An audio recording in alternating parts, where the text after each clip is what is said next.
Semua orang dengan ngachu maju ke depan. Tapi mereka tak tahu.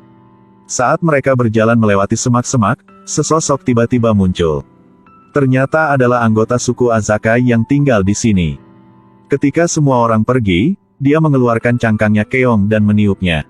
Pada saat ini, orang lain dari suku itu muncul.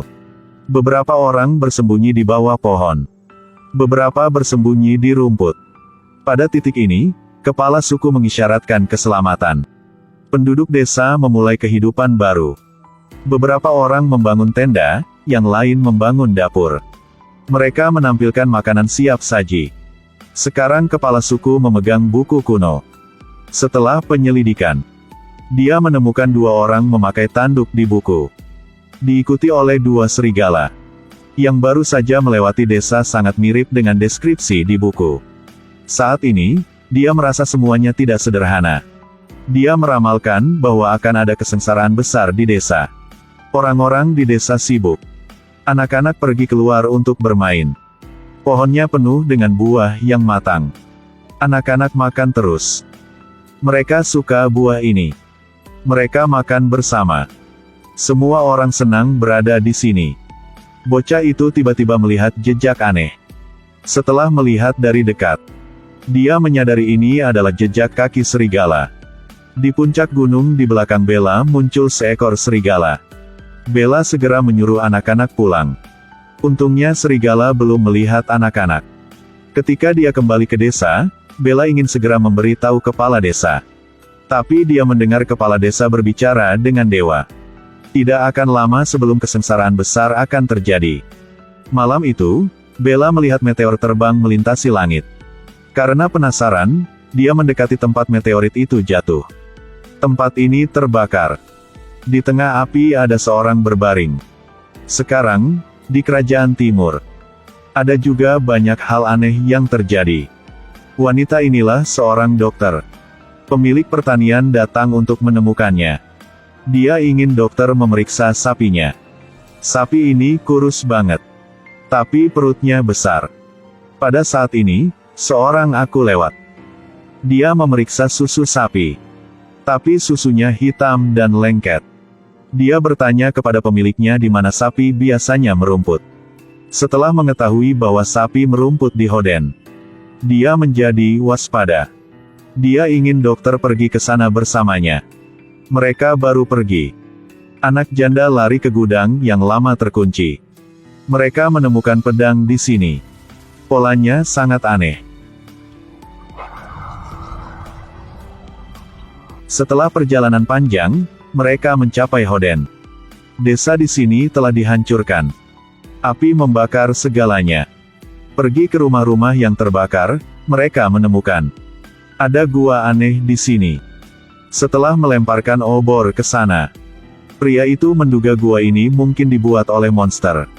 Dia menyuruh dokter untuk kembali ke desa, untuk memberi kabar agar semua orang waspada.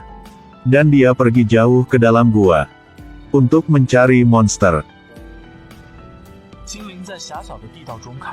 Dia dengan cepat menemui monster. Saat itu, monster sedang maju ke depan. Dia segera ke dalam gua. Jalannya semakin kecil. Dia merangkak ke dalam dengan sulit. Sampai keluar gua ini. Dia jatuh ke kolam. Dia renang. Dia memegang senjata untuk pertahanan diri. Dia takut menyadari bahwa ada sesuatu yang muncul di bawah air. Dia tahu monster di dalam air. Semakin banyak balon air naik, dia semakin khawatir. Tapi dia tidak memperhatikan di belakangnya. Bocah ini menggedor lantai terus-menerus. Bocah itu mengira ada tikus di lantai. Lantainya berlubang. Dia mencari tikus. Tanpa diduga, di bawah lubang ada mata monster. Dokter kembali dari Hoden. Ketika dia tahu bahwa monster akan menyerang di sini, dia ingin membawa anak-anaknya. Tapi apa yang terjadi di depan matanya membuatnya takut. Dia melihat ke dalam lubang dan meneriakkan nama anaknya. Dia tahu monster telah sampai desa. Dia pikir anaknya udah ditangkap. Tapi anaknya merangkak keluar dari lemari. "Jangan tunggu," ibu bertanya. Suara langkah kaki monster itu datang. Dia segera bersembunyi. Dari celah di pintu, dia melihat setiap gerakan monster itu. Dia takut banget. Monster berwajah horor dengan taring. Dia memakai topeng. Dia tidak bisa melihat dengan jelas, monster itu hilang. 1 titik kemudian.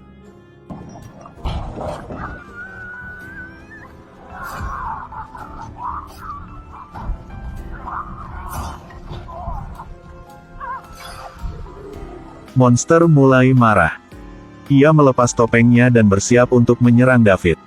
Wanita itu menikamnya dengan pisau. Tanpa menunggu monster itu melakukan serangan balik, sebuah jerat muncul.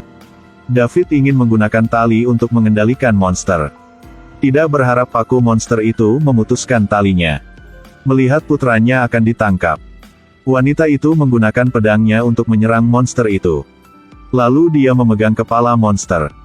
Dia menyuruh penduduk desa untuk pergi. Karena tidak tahu ada BRP monster di sini. Ketika David bersiap-siap, dia mengeluarkan pedangnya. Anak itu penasaran dengan polanya. Tanpa diduga, darah bocah itu mulai merembes ke dalam pedang. Pedang yang patah kembali normal. Anak itu sangat terkejut. Ketika pedang benar-benar diperbaiki, mereka meninggalkan desa. Bella dan suku aku di sini. Gadis kecil berdiri di tempat meteorit itu jatuh. Gadis kecil itu melangkah maju untuk mendapatkan tampilan yang lebih baik, tetapi dia tidak berharap untuk jatuh. Dia jatuh ke dalam. Tapi di sini tidak panas. Bella sentuh pria tua di depannya. Orang tua itu terbangun dan meraih tangan gadis kecil itu. Bella berteriak kesakitan. Batu-batu di sekitarnya terbang dengan mengerikan. Api segera hilang. Karena dia masih lemah, lelaki tua itu pingsan. Saat ini api muncul lagi. Tapi api ini tidak panas. Api ini hanya muncul saat pria tua itu pisang. Dia mewakili orang-orang yang datang ke sini. Bella dan beberapa lainnya membawa kereta dorong. Mereka membawa orang tua itu ke tempat yang aman. Mereka menempatkannya di bawah pohon berumur 100 tahun. Keesokan harinya, pria itu meninggalkan simbol misterius. Saat Bella membawa makanan ke sana, dia mulai berteriak. Suaranya membuat daun bergetar. Bella menjelaskan bahwa dialah yang menyelamatkannya. Saat ini dia baru berhenti. Setelah menerima makanan dari Bella, pria itu melahapnya. Malam itu, pria itu memandang ke langit dan berbisik kepada bintang-bintang. Bella dan Eric menyorotkan cahaya mereka ke arah itu. Pria itu berbalik untuk menatap mereka. Lampu di tangan Eric tidak berhenti bergerak. Tiba-tiba muncul puluhan ribu kunang-kunang dari lampu. Pria berbicara dengan kunang. Lalu suruh mereka terbang ke langit.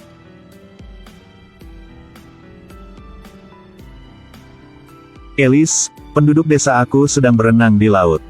Dia merasakan sesuatu di belakangnya. Dia mengeluarkan pisaunya untuk membela diri. Dalam mimpinya, dia melihat banyak kabut. Orang-orang dirakit menyelamatkannya. Mereka telah hanyut di laut untuk waktu yang lama. Dalam kabut, mereka melihat perahu besar. Mereka terus-menerus memberi isyarat kepada lawan. Tapi Alice tidak bereaksi sama sekali. Indra keenamnya memberitahunya bahwa itu bukan perahu. Pada saat monster itu mendekat, sudah terlambat.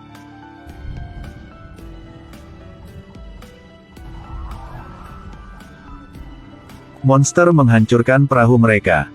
Orang-orang di kapal mengira Alice memanggil monster itu. Jadi mereka mendorongnya ke laut. Alice bisa melihat dengan jelas wujud monster itu sekarang. Dia mengenali monster ini. Monster melihat kerumunan. Untungnya Alice didorong ke laut. Dia tidak menjadi makanan monster. Ketika monster menyerang orang lain, Alice renang ke depan. Setelah makan, monster itu pergi. Alice tidak bisa lagi melihat monster. Dia melihat perahu lain. Ternyata selama serangan monster, pria ini telah melarikan diri. Dia menemukan Alice. Mereka berbicara di kapal. Pria ini bernama Alex. Sebenarnya, kota itu baru saja dihancurkan oleh monster sehingga mereka melarikan diri.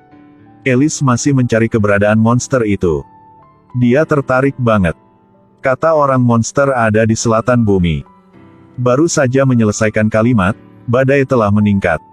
Mereka menyadari bahwa mereka harus menghadapi badai. Ombak besar menyerang perahu mereka. Mereka masih berusaha memegang perahu. Mereka melalui badai. Sampai pagi. Keduanya capek sampai tidur. Saat ini ada seorang muncul. Dia bangun dan menyadari sebuah kapal sedang menyelamatkannya.